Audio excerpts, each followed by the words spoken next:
Welcome to the Wine Elder. Today's wine is a Burgundy. It is from Latour, a Premier Cru from Beaune. The vineyard is Vignes Franches, which means wild vines, I believe.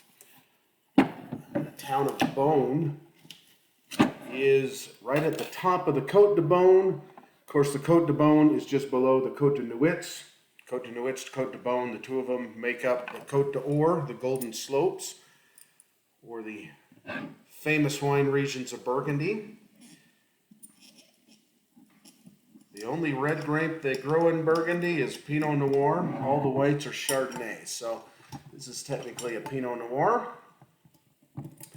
But in Burgundy, we call them Burgundies. The vineyards are classified by their quality. The names go back to the ancient Cistercian monks that named the different vineyards as they would take notes on the different wine or the grapes they have there and the wines they would make, the different qualities. Those names of the vineyards still survive today.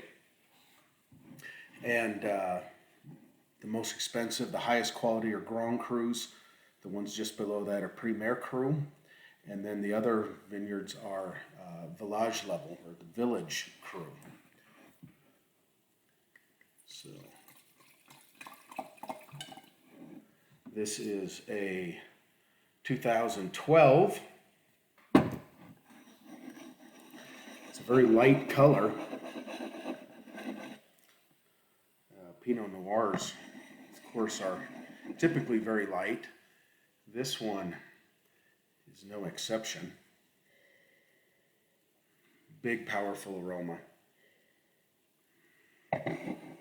Smelling a lot of it's that big cherry aroma flavor that you get from Pinot Noir.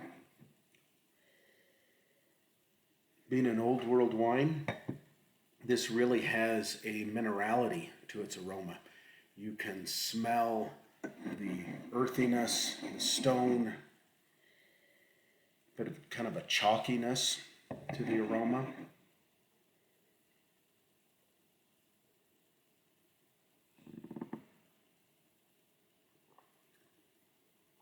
Wow, this one is fantastic.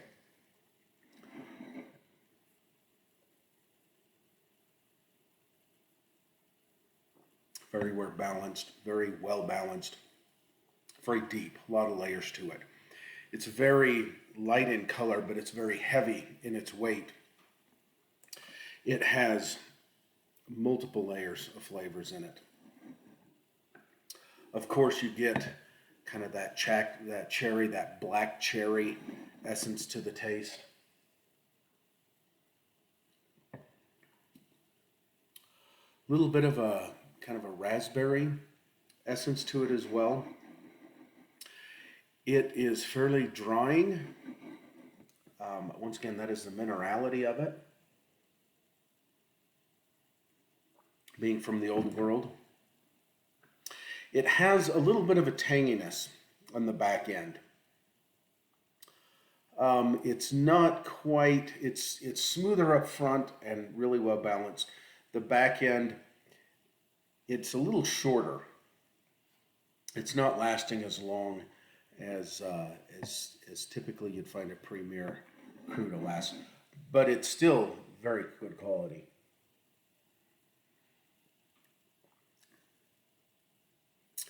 I'm going to give this, for balance, we'll go 5 out of 5 on the balance.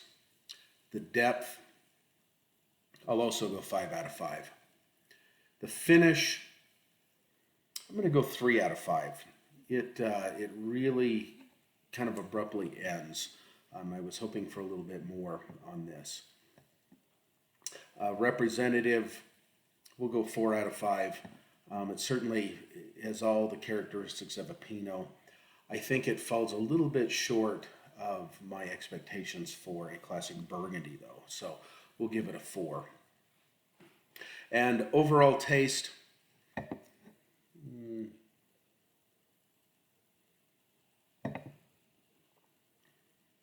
we'll give an 8 out of 10. I've certainly had much better Burgundies. This one, it may have not been as well cared for. It might be a little bit older.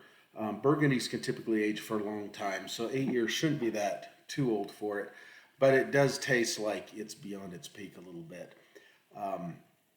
It's still very good, but my expectations are a little bit higher.